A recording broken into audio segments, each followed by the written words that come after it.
It's time to get your checking account to zero with free checking from PenFed. That's zero ATM fees, zero balance requirements, and zero time spent waiting for your paycheck to direct deposit because you can receive it up to 2 days early. Open your account with just $25 and see how big zero can be. Apply online today at penfed.org/free checking. Early direct deposit eligibility may vary between pay periods and timing of payers' funding. To receive any advertised product, you must become a member of PenFed, insured by NCUA. PenFed's got great rates for everyone.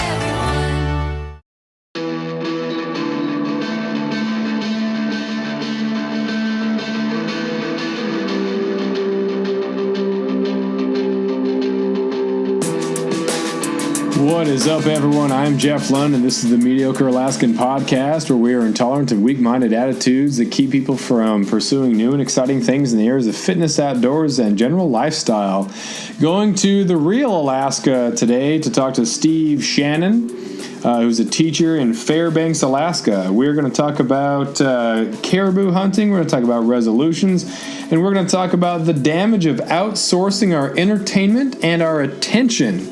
What impact that has when people are engaged in things that aren't real, and what that does to us as a society. All that's coming up, episode 21 of the Mediocre Alaskan, brought to you by LMT Lifestyle. Go to lmtlifestyle.com. Here we go.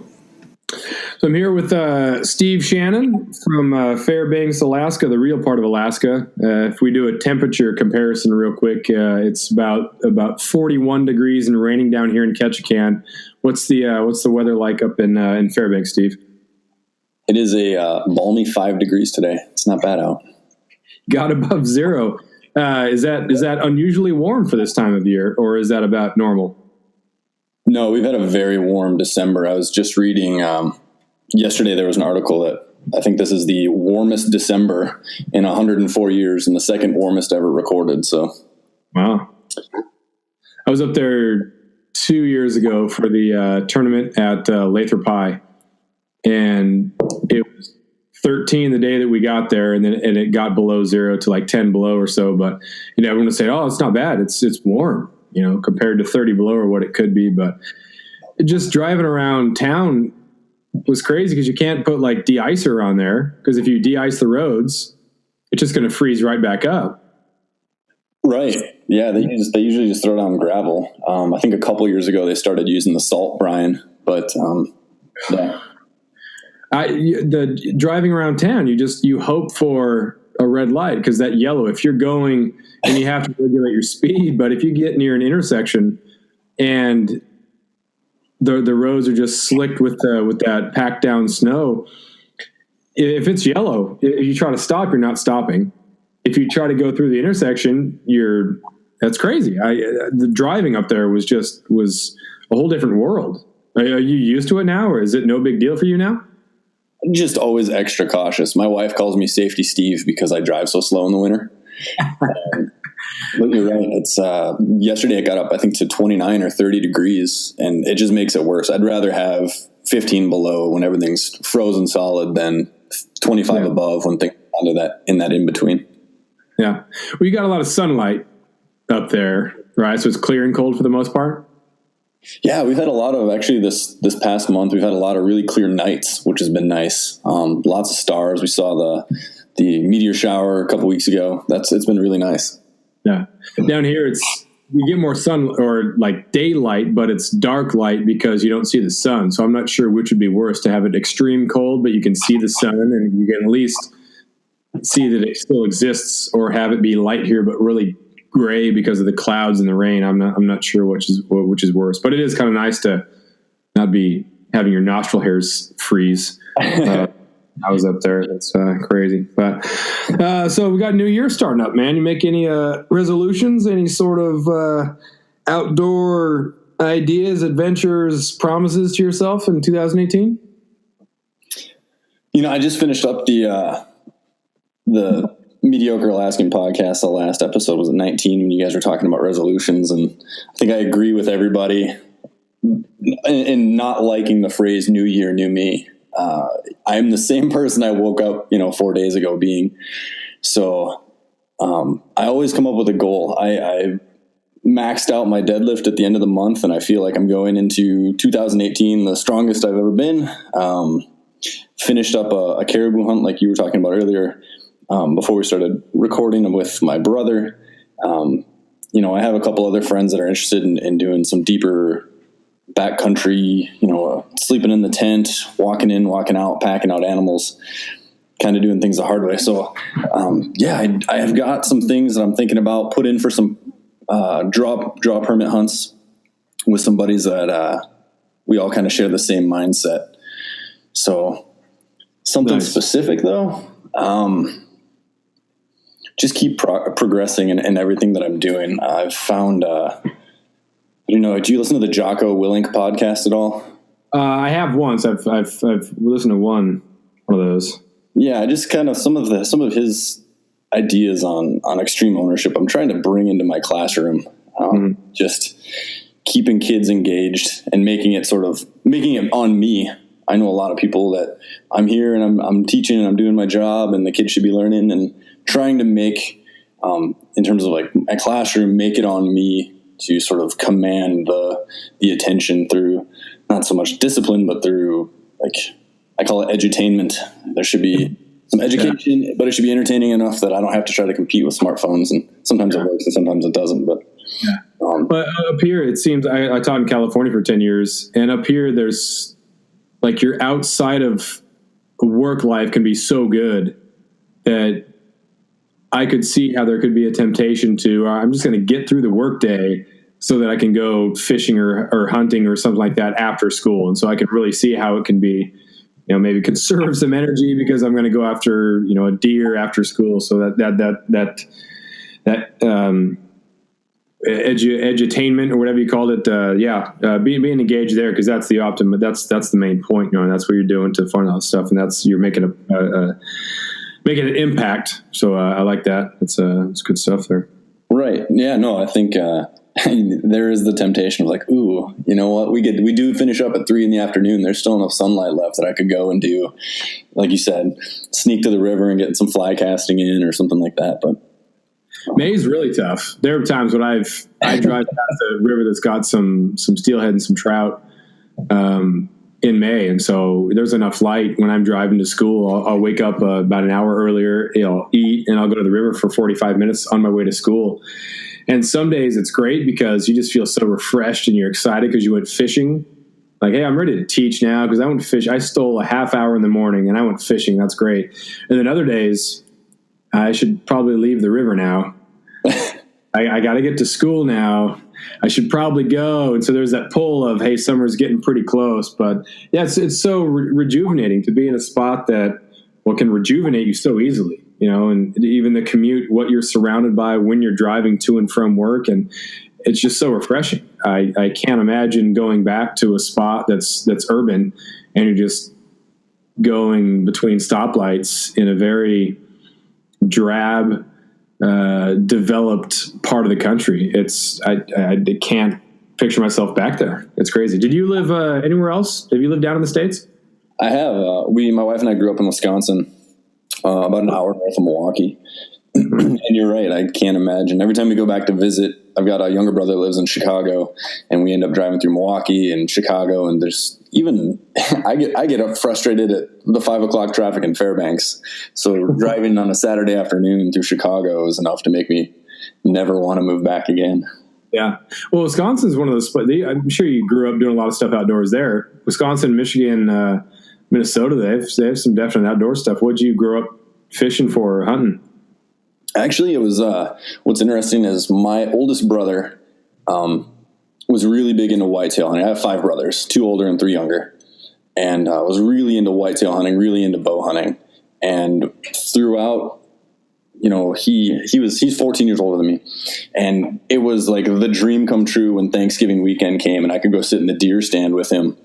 But it was kind of one of those things where if I was blinking too loud, he would be like, give me the dirty look. Or if I had to clear my throat, heaven forbid I coughed or something. And it kind of turned me off a little bit to just sitting really still for hours. And when I was in college, one of my roommates took me duck hunting. And then another roommate took me pheasant hunting. I went to school out in Iowa.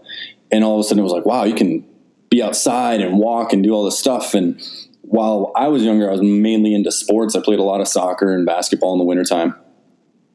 But like getting into hunting didn't really happen until I was in college, and I got the opportunity to hunt and move. And, pheasant hunting, you can cough and you can talk and you can do the things that you can't do sitting in a whitetail stand in Wisconsin.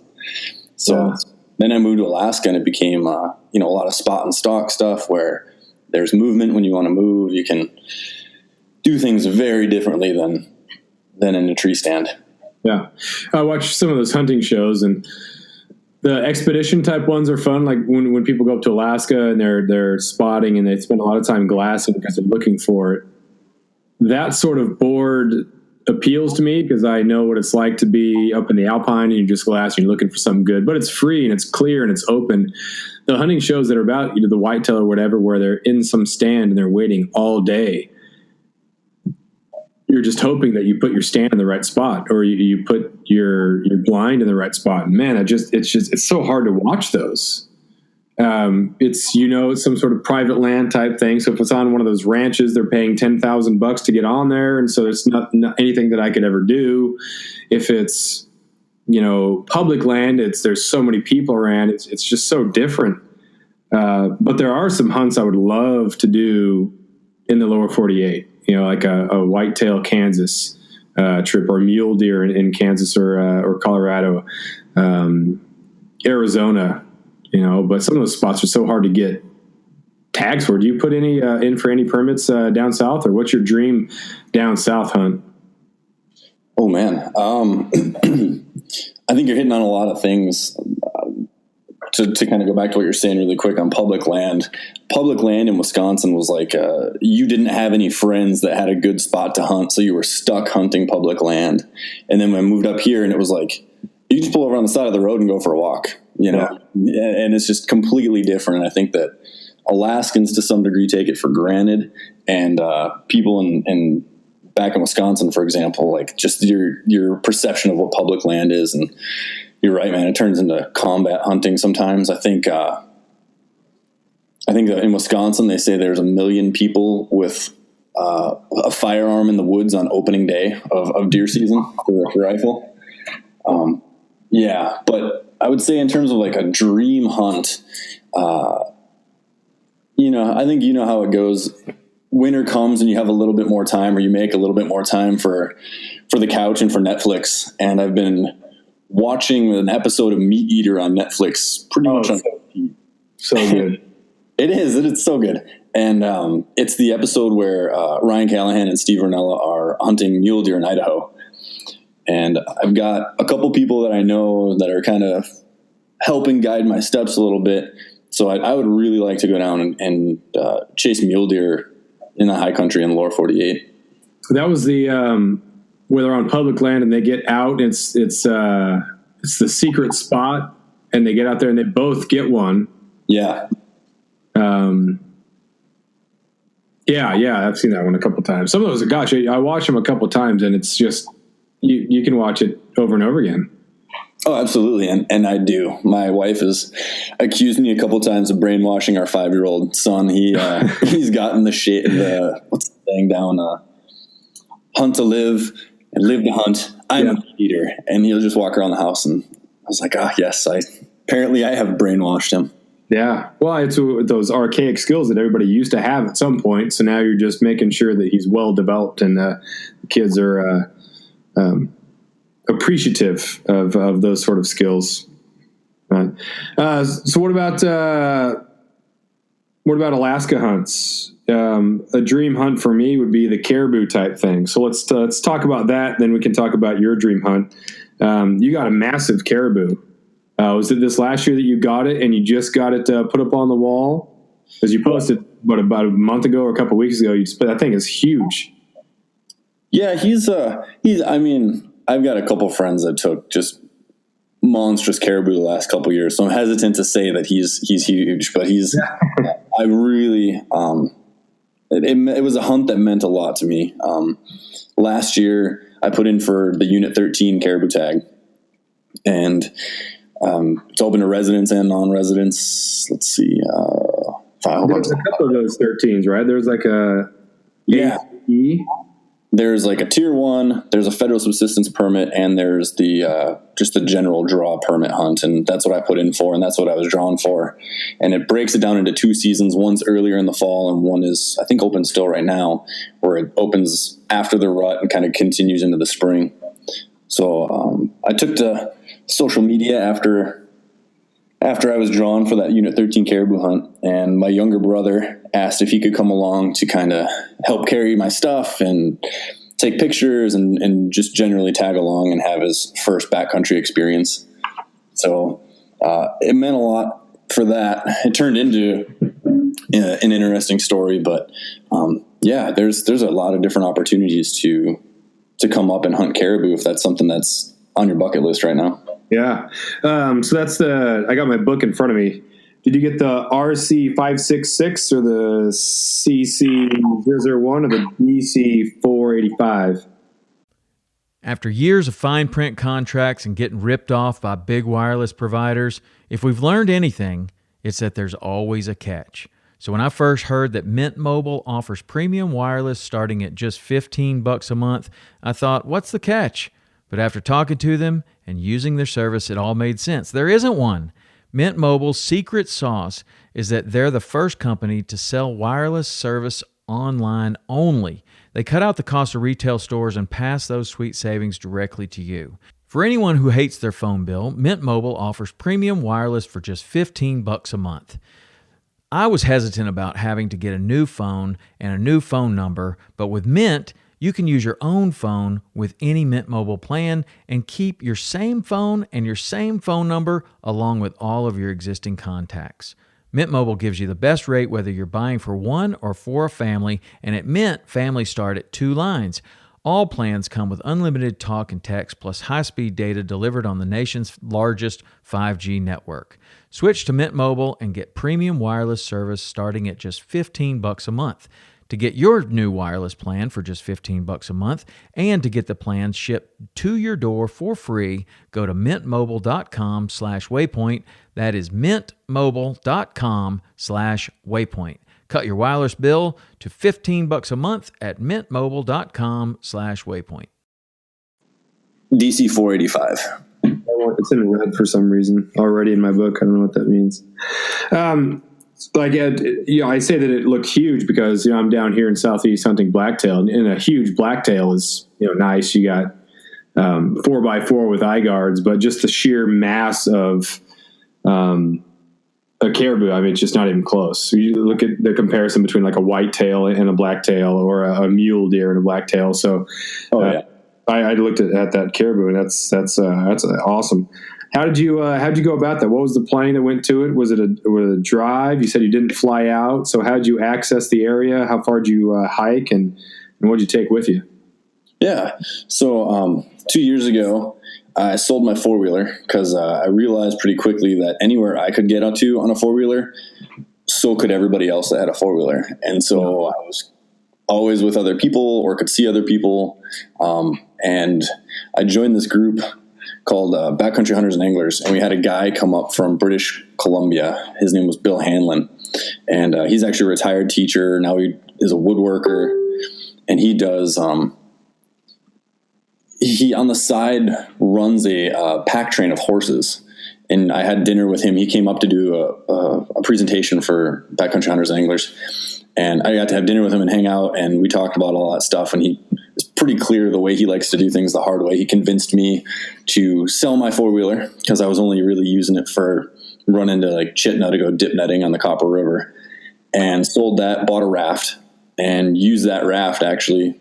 Got 2 years of summers in practicing with it, getting comfortable with it. And then when my brother flew up, we drove down to the Denali Highway, stayed in there's a campground along the way there near Tangle Lakes, and paddled up Tangle Lakes.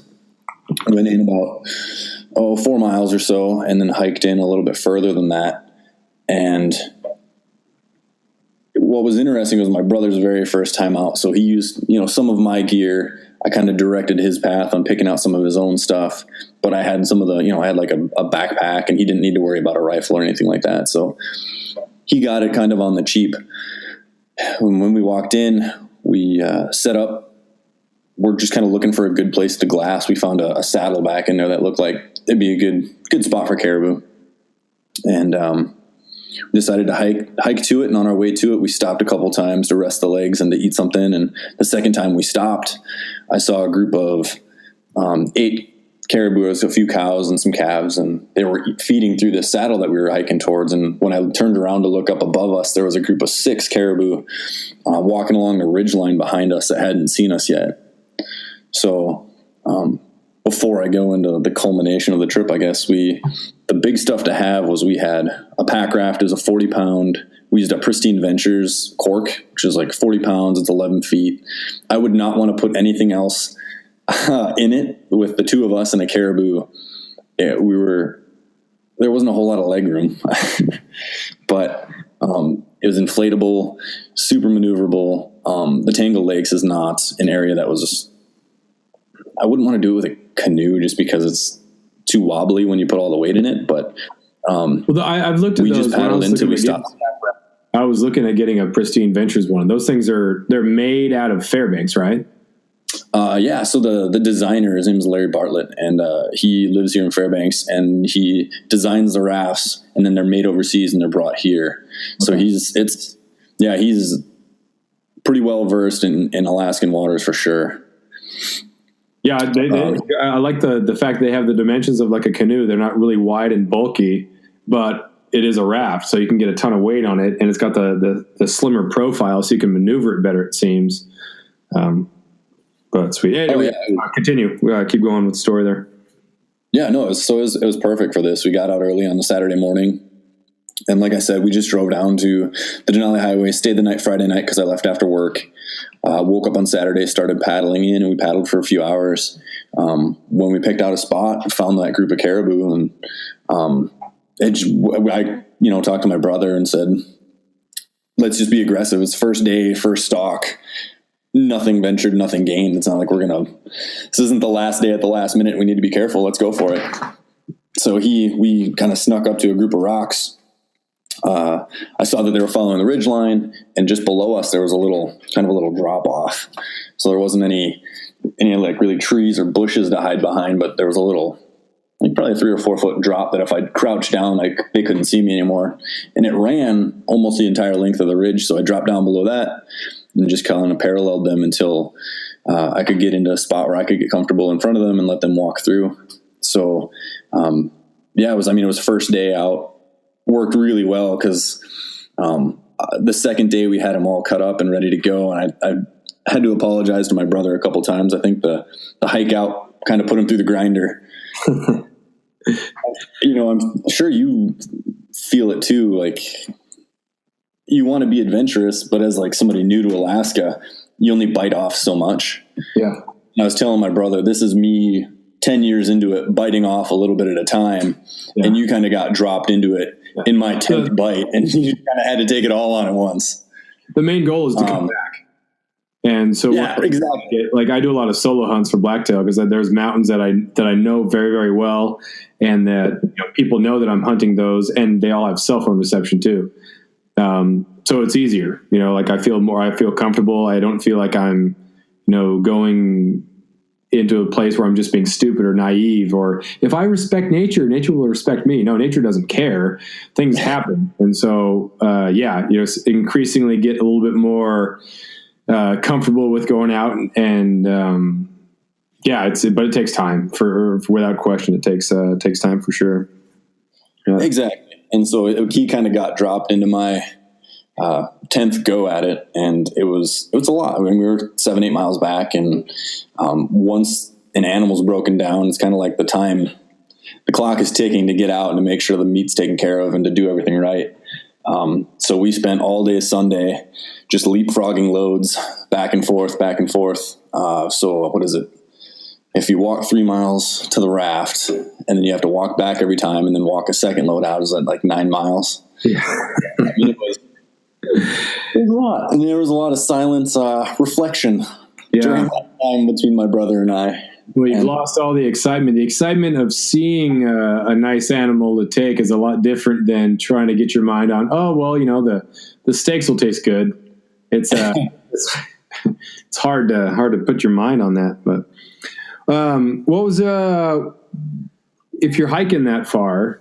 I mean, if you have an uncomfortable pack or you have a pack that's not efficient with carrying the load, you can do a lot of extra pain. So what kind of pack you got? So I was using Barney's pack frame from Barney Sport Chalet in Anchorage. I actually found one on Craigslist a couple years ago and picked it up from a guy used. And then on one of my trips to Anchorage, I took it into the shop, and they were more than happy to make sure it was fitted right, that the straps and the bag and everything was in good shape. And my brother's bag he was using my Stone Glacier. Nice. Both of them are great bags, and they both worked really well. Yeah.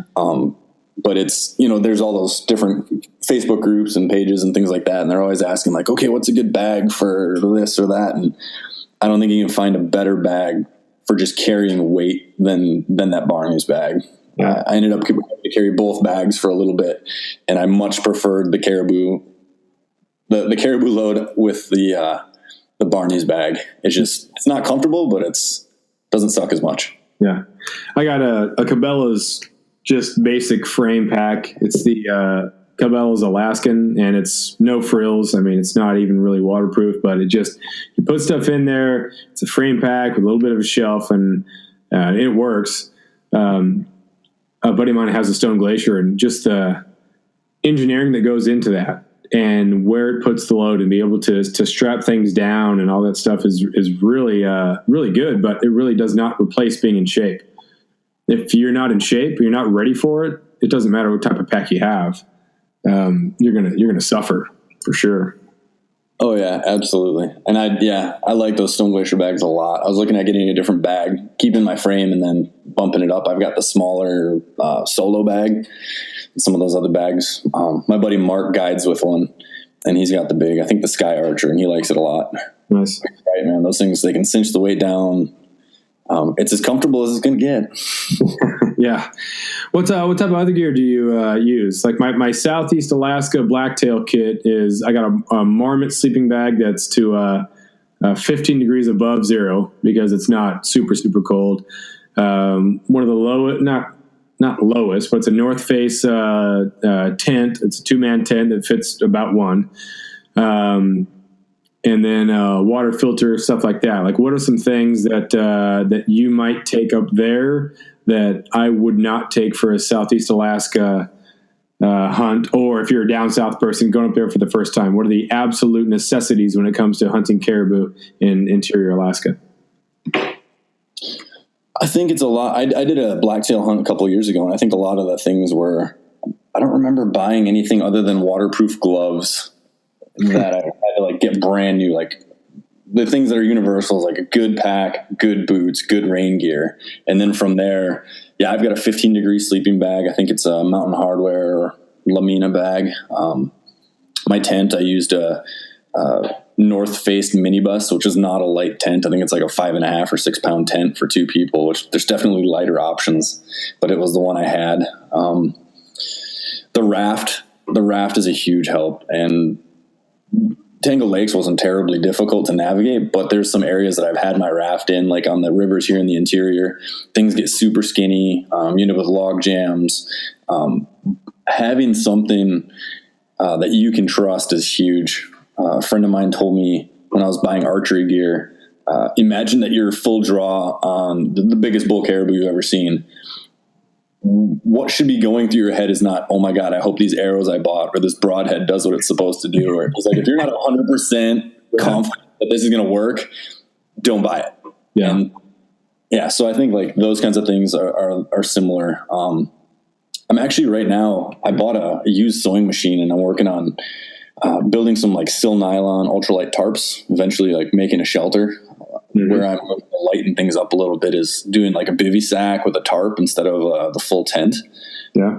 I haven't done it yet, so I don't know how much I'm going to love it, but that was one of the things that I was looking at, that I probably would not want to be in Southeast in the rain with just a tarp. That might not appeal to me as much as in the interior. We just don't get the same amount of precipitation you guys do. Yeah. It's amazing how you just get wet and it just soaks into everywhere. I've been on, I went on a solo hunt in August. I got up to the Alpine, set up the tent between squalls. I was literally underneath a tree waiting for it to die down a little, because if you're setting up your tent and getting it's going to rain into the tent as you're putting the rain fly on. So just waiting for it to kind of die down a little bit. And then it was just a feverish sort of, I got to get this up as soon as possible so not everything gets wet, get everything in there. And then I go hike around, and my zipper was partway down, or like the vents underneath the armpit were open in my Sitka gear. Yeah. The water just got in that way. And I didn't know, because I was warm. I felt kind of damp but warm. I thought it was just sweat, but I get back to camp and everything is just drenched, even though it's underneath the armpit. Just from sitting or walking or just whatever was going on, I got wet and everything was drenched. And so I have no dry clothes. I'm in this tent by myself, and you kind of hang it up in the tent a little bit, but it's only going to like warm up the wet. It was awful. Woke up the next morning and it was too foggy and too cloudy and rainy to see any alpine, to glass anything. And oh man, I got off the mountain. That wasn't very fun. It was warmer, but yeah, man, that wet is just, and that's the thing. It can end up getting dangerous real quick if you get wet. If it's cold and you have the right gear, you're okay. But if it's wet and chilly, you could be in trouble pretty quick with hypothermia. The water thing just adds so much more to it. I've kind of switched knives a little bit. I used to go there was a bigger buck that I used to use, and now I'm intrigued by these smaller Havalon, or these outdoor edge ones. What do you go with knives for those larger animals where you're making a lot more cuts? Actually, the same thing. For the last couple of years, I used a Havalon. This year, I switched. I've got a Benchmade Steep Country. It's similar in that it's a shorter blade, but it's a stouter knife. And it worked really well for the caribou that we cut up. The year before, and I think the year before that too, I was using just a Havalon Piranha, and worked fine. I have a buddy that he was in the military as a nurse, and he swears by using scalpels for moose. He's like, think about how much of that surface area of the knife that you're really cutting with, and to have something, you can have your fingers right up against the back of that cutting edge with a scalpel. You can make very precise cuts. And so yeah, definitely I wouldn't recommend like a bigger knife for a bigger animal, but I had two friends that had their Havalons. They were carrying them outside the sheath in their pocket and opened, and having that, the one guy I think just cut his pants open. Ooh. And I had another guy that told me it cut into his leg pretty good, and ended up pulling stakes on an elk hunt because of it. Wow. So if you're carrying it, just make sure it's in the sheath. Yeah. That the cutting up a moose with a scalpel sounds almost like scrubbing a floor with a toothbrush, as far as, but it makes a lot more sense when you're talking about cutting, because the precision of the cuts and the efficiency of the cuts, that makes a lot of sense. But wow, geez. Have you what's been your have you gotten a moose before? I have not. That's actually been, oh man, they're just, how it's kind of school falls, things are really starting to get kind of the balls rolling in September. So I have yet to really take off a full week to try to chase moose. Mm-hmm. And that's the one that's kind of looming in the back of my mind, as I haven't gotten out for one specifically yet. I think with the raft, I'm really interested in trying to make something happen in the next year or two. But I have been kind of trying to pick one species and focus on it. So last year was this Unit 13 caribou hunt. This coming year, I'd really like to do a sheep hunt, and then maybe after that work on putting together a float moose hunt. Yeah. But yeah, I mean, the struggle. I can only take off a week really for the school year, and that kind of limits my ability. It sounds like you're a little closer to some deer territory. I know when we went down there, we were in Craig on Prince of Wales, and there's deer standing in the high school campus, just kind of looking at you drive past. So it was a tough year this year. It was pretty crazy, because August was pretty much blown out because of weather. It's like you couldn't do the alpine hunt because every day in August it seemed like was rainy, cloudy, whatever, and I didn't even have work, and so I was up there as much as I could. It just you couldn't get a shot. And then later on in the season, it was still the same thing. You know, people went to their spots they've been going to for a long time, and they did not see as many deer. Kind of a tough year, but yeah, as far as accessing the territory, it's super easy. I did a couple hunts where I would leave. Or after school on Friday, I'd go out camp and I'd hunt Saturday. And if I felt like it, I'd stay another night till Sunday. So you don't have to take any days off. The mountain goat hunt down here too, that draw tag is great because it's, you know, you could almost day trip it. Because the goats are so easy to get to because there's trails to go up there. There's just so few tags that are available to people. That's the issue. You know, I think I'm checking the book here, but maybe like 15 tags total that you can draw, and it's rough. But if you get one, it's pretty easy. That's the DG 005 through 006. Those are the good ones. We probably should have talked before the application for these hunts were there, but yeah, a goat for sure, moose for sure. There's some they don't have as big, I think, as the mainland there, but on Kuyu Island and around there, and did a float down the Stikine a couple of years ago, and we saw a couple moose. That would be a cool one. I'm not sure if that's a draw or not, but that's just a whole different ball game because you need an entire day or so just to pack it out. Oh yeah. I remember my first year as a resident, I was talking, we had a couple building subs that were old time Alaskans and they were talking to me, hey, it's first year, man. You going to get out after your moose? Going to go get your moose? I said, yeah, I'm looking at a spot out off of, we've got a road called Chena Hot Springs Road. And it's just a 60-mile, 2-lane, one direction, just goes out to the hot springs and comes back. And there's a bunch of trails off the end of it. I was like, yeah, I think I'm going to hike in, 4 or 5 miles into this one. And then both of them just, you're going to go 5 miles in for a moose. Yeah, how are you going to get there? I was like, oh, no, I'll probably walk in. And they're like, so go, okay, let's do the math. It was like 6 trips, maybe 8 trips for a moose, depending upon who goes with you. And you're going 5 miles each direction. How long you got, is this going to be a weekend thing or you? But yeah, when an animal that big goes down, like you got to have a plan. Yeah. Well, that's the enthusiasm is such a huge part of hunting, not being upset, distressed, sad, whatever, that you don't see anything right off the bat, and staying with it, being willing to go up over that other ridge. But there's also that practical sort of, let's not be idiots about this. What does this really mean? And, like you said, doing the math. Enthusiasm takes you so far, but you still need skill and you still need some math because there's a lot of logistical things that come in with this. You put yourself in a situation where I got this massive moose down. How am I getting this thing back? But that's you got the right people with you. I drew the Edelin elk tag, and I had 2 buddies that had never killed anything up here, and we were there, and I had limited experience. I never killed an elk, but they were in great shape, and so if nothing else, if I got an elk, we were 3 dudes who were in shape, and it was going to suck, but we were willing to do it. So, it's like a buffet, man. There's just so much to look at, and so much to go get. And then once you get it, you get to bring it back and you get to eat good stuff. What's your favorite? How'd you cook that caribou?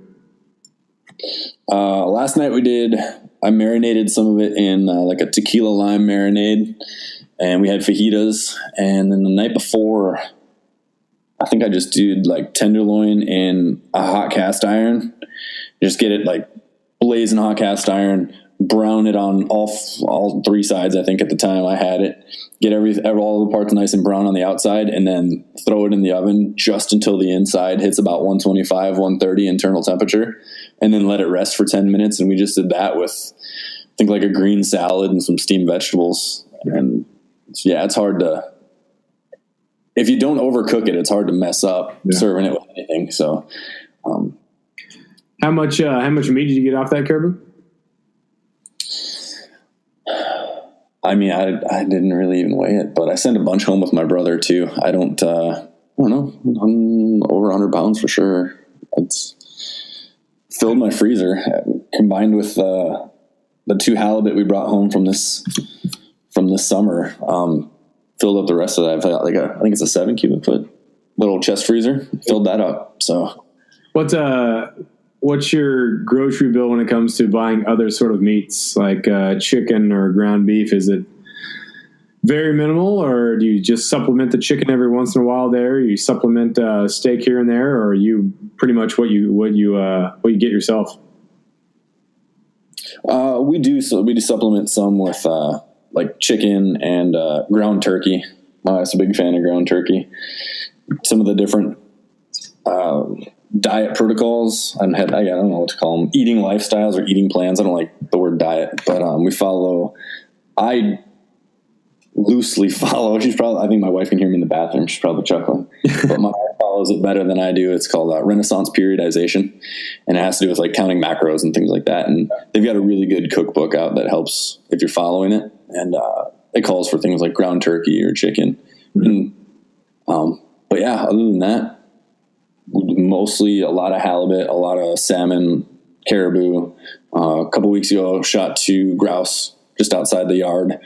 So yeah. I mean, definitely take as much as I can off of it and then eat it all. And if we don't even eat it, a friend of mine came by and plowed the driveway, and, I was like, man, have you guys, did you get out this fall? No. Hey, let me hook you up with some caribou. So it's always nice to, share. I love sharing that stuff with other people. Yeah, for sure. Did you take the ptarmigan with like a 22, or did you, with my longbow. What did you do? Yeah, I took it with my longbow. Nice. They were, super fun. And then this summer brought home from my brother's wedding, we brought home a yellow lab. So getting him out, it was his first live bird retrieves. Nice. And it was pretty awesome to watch. I'd never had a grouse until this summer. I shot one with my bow, and they're great. They're great. Oh yeah. And especially because they don't cost anything. That's people down south that are trying to do like really good, healthy sort of diets. When you're in an urban setting, it's pretty expensive to go buy all that stuff, but we can go out and harvest it yourself. Makes a huge difference, which then brings forth the irony of, I'm going to eat well, I'm going to eat clean, but there are a lot of people who are kind of anti-hunting, or I don't know about a lot, but there's a portion of that population who is eat clean, eat well, but yet hunting is mean, hunting is cruel. Well, it's kind of nice to not have a middleman, or someone do it for you. It's just a weird dynamic that urban folks sometimes don't appreciate or don't think exists. So talk a little bit about the perception of, we are excited about what we want to kill and how that might sound like a really mean thing for someone who doesn't understand. How is that part of the lifestyle? What would you say to help explain to someone that this is the lifestyle and it's a healthy lifestyle? It's not a cruel lifestyle. Yeah. So I was reading a book. It's called A Hunter's Heart: Honest Essays on Bloodsport. And it's edited by a guy named David Peterson. And I had read a couple of his other books. But in one of the essays in there, there was a hunter talking about trying to explain what hunting is like, or why hunting is different than shooting an animal with taking photographs, shooting it with a camera, why those things are different. And something that always struck me was you talk to different people about why do they like to hunt, or trying to explain hunting to non-hunters is like, it's like trying to explain sex to a eunuch. And I've always thought that's a terrible way to start a conversation, by insulting somebody and calling them a eunuch. Mm-hmm. But in this essay, it kind of poo-pooed using that and said it's like, it's the difference between being an actor in a play and going and watching a play. They both are good things. They both have merits, but being an actor and entering into the ecosystem, entering into the food chain, like what you were talking about, some of these places in the backcountry, you don't have cell phone service. I don't have the money to have a sat phone. So a lot of my stuff is hope for the best. Like I leave a good plan with my wife. I let her know where I'm going to be, when I should be back, how I got there, the stuff that I like, what color is my tent, what color is the raft, that they could be able to hopefully find me if I'm out longer than I should be. But I don't have, a way to call if there's a problem. And, entering into that vulnerability voluntarily is a huge part of it for me.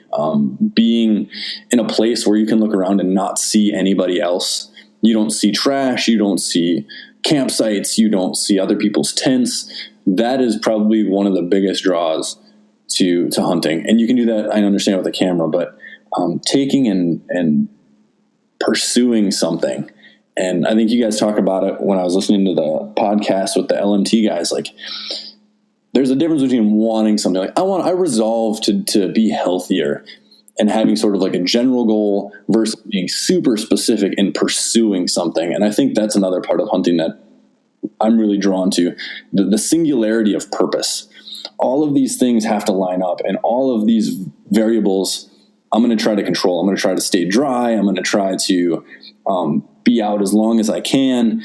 I'm going to try, and you do these things with gear and with physical preparation to make sure that you can put yourself in an opportunity to really complete the mission, I guess, is to use that kind of language, but to really get your animal and then to bring it home and keep it clean and keep it cool and keep it dry so that you have the best protein. You were talking about in an urban environment, it's trending now to have, cage free and, no GMOs and no hormones and no antibiotics. And, wild protein checks all those boxes. It is non-GMO. It is no additional hormones, no antibiotics. It's free range. It's all of those fancy phrases that make your protein cost a lot in the grocery store, like getting your gear together. And I've got a friend who, he wants to go out and take his first caribou. And so we went out last week. He's got a couple snow machines and we kind of tooled around, ended up getting stuck, which is another story. But it checks all those boxes, and you don't have to have a ton of gear to make that happen. And you don't have to be an expert. You just have to, like I said earlier, like take a little bite, something you can handle now, do it. And then you've got all winter to think about it and go, that wasn't so bad. Like, I think I could do more. I can make myself a little more uncomfortable. I know that I can handle this thing I did this year. I'll make next year a little bit bigger. Yeah. And you just increase that until you find yourself like, oh, wow, this isn't bad. I'm gaining some of these, you talked about the traditional skills, like getting those woodsmanship skills, getting those, for me this year was the first year I was the guy in charge of breaking down an animal. Usually I go with another buddy that's done this more than me, and like being able to direct my brother, here, hold this. Yeah, cut there. Don't do this. It's empowering. It's an experience that I feel, we moved up here when I was 22 and pretty new to hunting. It was an experience that makes you feel like you've learned something. Like, I don't know, to say like gaining wisdom might sound kind of egotistical or something, but I felt like I knew what I was doing. Mm-hmm. The empowerment thing is so important. We're at a day and age where so many people don't feel connected to anything or connected to other people because it's all through technology or it's through whatever. And so when you're out, you're experiencing something that's real. And I can do this. This is me. I'm not paying for someone else to do the dirty work for me. I'm not, buying meat. I'm going out and doing it myself. And I'm having a real experience. I have what it takes to make it. And there's really no other way. Like when you're a little kid, you wake up and because you don't know any better, you just want to explore. You don't know what's good for you or bad. You're curious. You want to run outside. You don't care what temperature is. You want to crawl in places. You want to explore and you just want to go do stuff and get dirty and whatever. And then society just beats that out of you. Submit yourself to the comforts of home. Submit yourself to the comforts of a job in which you can work in a cubicle. And then if you want to have fun, go to a Starbucks and have some coffee, or go to a very sedated, docile campsite with 100 other people and deal with their music as you're camping. And that's not I mean, that's totally fine for people who don't know any better. Like I'm not bashing that whatsoever. When I was in California, I totally did that. But there was always a part of me who was like, you know what? I grew up in Alaska and I know what real camping is. And there's that longing in my heart and my soul and my whatever for just being out there. And I'm depending totally on me. And the self-worth that comes from that, the excitement, the zest for life. Like I feel so alive. If you look at the amount of people who are on medication because of depression or this or that, and some people totally need it without question, but how many of these sort of things could be solved by being outside, having real experiences, feeling the earth, being outside. I'm not one of those like spiritual, let Mother Nature talk to you type thing. But, that's, you look at the therapy. People recommend, hey, get outside and go on a hike, as part of your therapy for your mental health.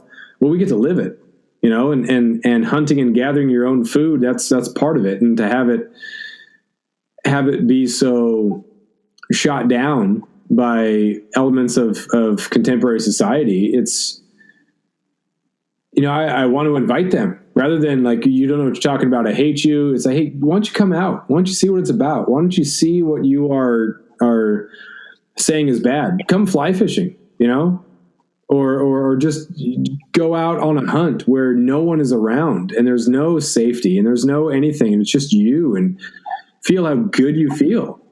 I wish people would do that because it would make their life better and they would understand what we're talking about rather than just shoot it down.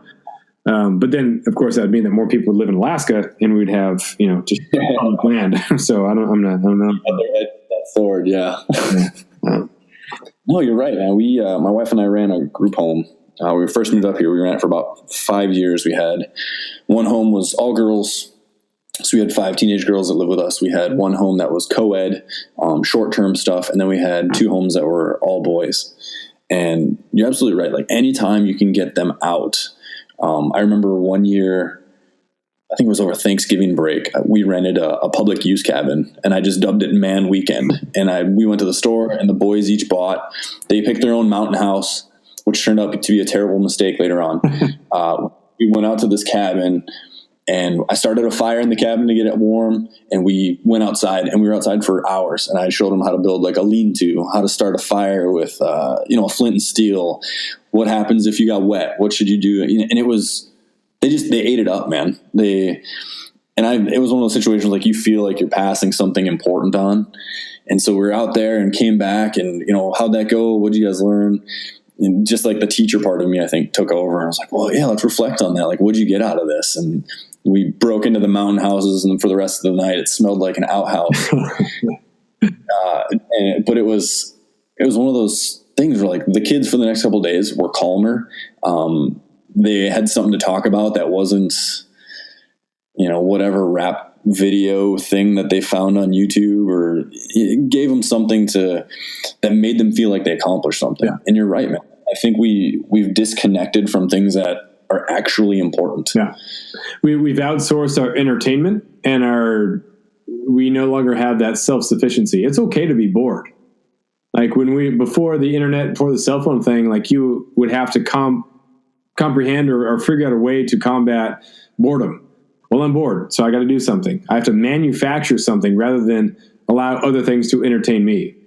The stuff, the YouTube stars and the people that are making these stupid raps or whatever that are so popular, like we are creating a market, a multi-million-dollar market for people who are producing something that's so nonsensical because we can't produce stuff ourselves. By going out into the woods, like you are producing, like you are in control of your own happiness and your own contentment. And if you don't, like you are at the mercy of everything else. It's up to YouTube to entertain you. It's up to Facebook or social media to entertain you. You don't have control of your own happiness.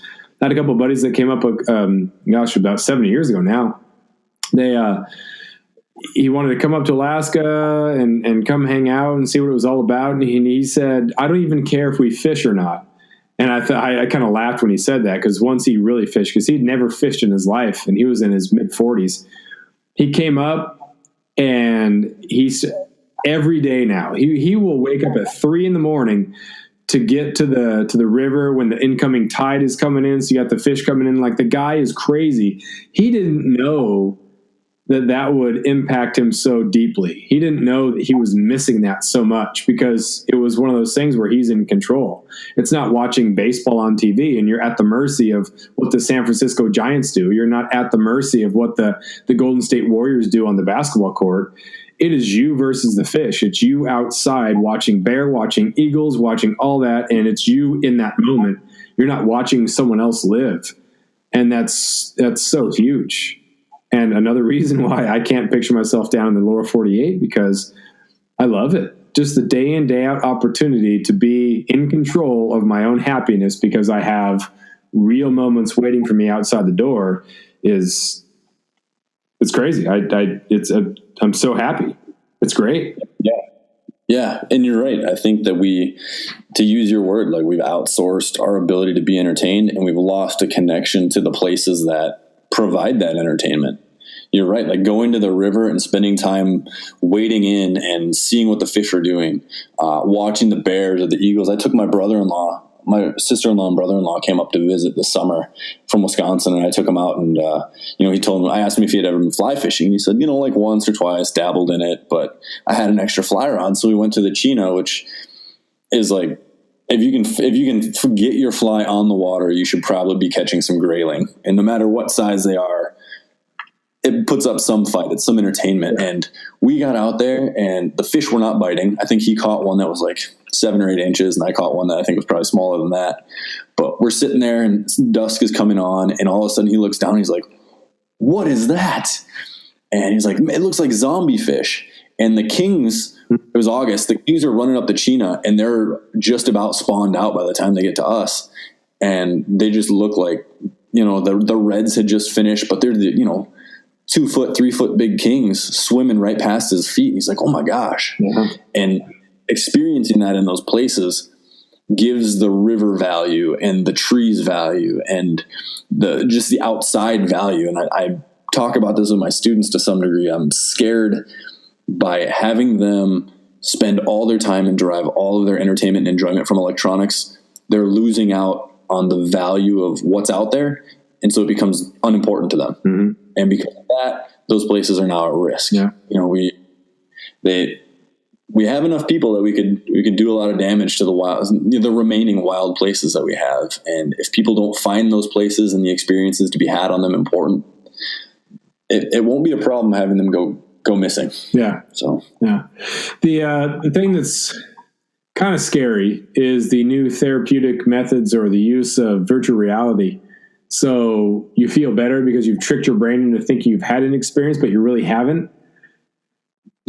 As a therapy for people, yeah, there's got to be some sort of great, like awesome Orwellian novel, right? Yeah, but like every dystopian movie or futuristic movie is talking about people who've been so they're believing in something that doesn't exist. The Matrix, all these things are just the reality is something different, and so you're tricked into it. It's the person who turns and faces and sees what and fights for real, even though it is a struggle, rather than being controlled. Like, that is the character that we cheer for, but in our own lives we're allowing ourselves to live in some sort of fakeness and some sort of alternate reality that's just wrong. But I don't know, if you don't know the difference, maybe then it's okay.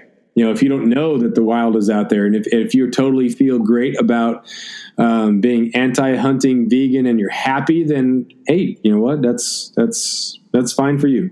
Good for you. I'm not going to judge your lifestyle. I personally think you're missing out, but I'm not going to confront you and say, "Hey, you're an idiot because you're doing this." That's what you've chosen. If you do want to see the other side, I'll show you. And if you like it, cool. If not, well, whatever. No, and I think you're onto something. There's always you teach high school English, and every few years I teach Spanish 1 and Spanish 2. I teach a PE class, and then this year, in addition to that, I get to teach a weight training and conditioning class. But in years past, I've taught English 10, and my favorite book to teach in that class was always Fahrenheit 451. Oh, dude, love it. Oh yeah, and you hit on all those parts, right? Like, I think there is something inside of us that, even if you're living sort of this false reality or virtual reality, that there's something inside of us that knows, like, no, there's big places to go see, and there's things to be done, and living on the couch with the TV family, living some sort of fake existence is not satisfying. And you look at, suicide rates, you look at therapy, you look at the amount of drugs and alcohol and things that we try to self-medicate with to fill in those gaps. Wilderness isn't the only thing, but there's a lot of things I think that we're doing wrong, and we're trying to figure out how to make it right, how to make ourselves feel better about it. And for a lot of people, spending time outside, fresh air, exercise, being a part of something, and realizing that you're a part of something that is way bigger than you is part of the answer. Yeah. We're gonna have to do a whole separate podcast on 451 and other dystopian plots. But it's funny, the people who say that we've evolved from hunting, and hunting is an archaic sort of practice, up until the entire existence of humans, until the 20s or 30s, that was what it was. And so you're going to say that in just 2 or 3 generations, we've completely eradicated that from our lifestyle? I mean, we are not that far from people in which these skills were absolutely necessary. So to say that we've evolved past that in such a short period of time is, just take a look at it, see what it's really about and understand it. You can still disagree with it, but just get where we're coming from. You can still hate hunting, still think it's mean, still think it's cruel, but just understand why I'm okay with it. And, don't hate me because of it. Like, all right, you have your lifestyle. You're going to go out and get your own meat. Okay. It's fine. Yeah. I mean, maybe the grocery store is becoming the YouTube of our nutritional stuff. Like there's a middleman now that I have to go to a store and pay him, and I can't do these things on my own. Like even what you're talking about, even with gardening, how many people have a sustainable yield coming out of their yard of things that they could eat that way, much less going and shooting at yourselves, like being responsible for what you're consuming. It's huge, and it's eye-opening to see how much work goes into those things. Yeah, it feels good to work. It feels good to. I remember my dad tried to plant tomatoes, and it was just always so wet, and you'd get slugs. And we brought rhubarb up from Colorado when we moved up here when I was 5, and that rhubarb plant is still alive. But it was cool. Like it was growing right out there, and Mom would go out there and take some rhubarb, and we'd eat it. And Dad would try to get the tomatoes, and we'd always get a couple tomatoes. But the work that went into it, it was, I'm going to go get my tomatoes from my garden. And it's my landlord now, he grows squash, and a lot of people around town grow vegetables and this and that. And I know what goes into it, and I feel really good eating what I produce rather than outsource it. There's kind of that, if you care about Earth, you shouldn't eat meat, because of the methane that's put off by the animals, right? So the cows. All right, well, if I don't want to worry about that, then it should be okay then for me to hunt my own deer, because I'm going out and get it myself. There's no like massive, methane producing area or toxic gas producing area. I'm going to get a deer by myself. And so if that's one of the premises of, then yeah, I do care about Earth because I'm killing deer. So by that premise, you should be fine with me getting deer or caribou or whatever myself. I don't know. It's a conversation that happens in some places, doesn't in others, and it is what it is. But I won't let it bother me too much. New year, got goal. So, New year. It is what it is. Yeah, exactly. But you got any closing thoughts, man?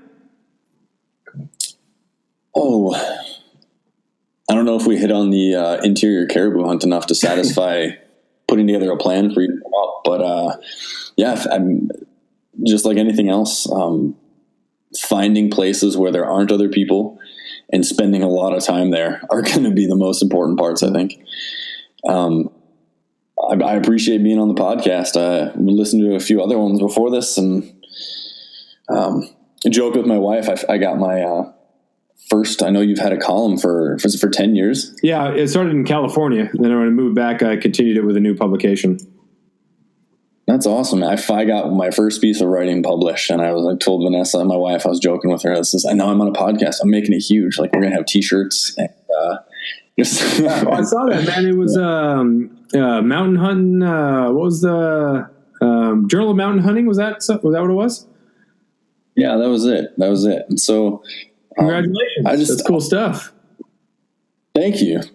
No, it's been interesting. I think on your resolutions podcast, you were talking about create being one of the words that you wanted to focus on a little bit more. And I think you're right. I think you're doing something good with this and with your column and spreading the good word of why these places and these pursuits are important. So I appreciate being a part of that. Thanks, man. Yeah, we'll definitely have to have you on again. I'm very curious about the interior way of life. I've been up there. I fished the Chena for grayling, and it was a lot of fun. But as far as hunts and stuff, and it fascinates me, that whole, it's so different up there. Then of course, from English teacher to English teacher, we gotta talk about some of that. But we'll leave that for a future episode. We'll keep the audience waiting. Thanks again to Steve Shannon for being on here, and stay warm up there in Fairbanks, buddy. Thanks. Stay dry down there. Thanks for listening, everyone. Make sure you go to themediocrealaskan.com and check out Steve Shannon's checklist for interior hunting in Alaska. Check that out. And we will talk to you next week.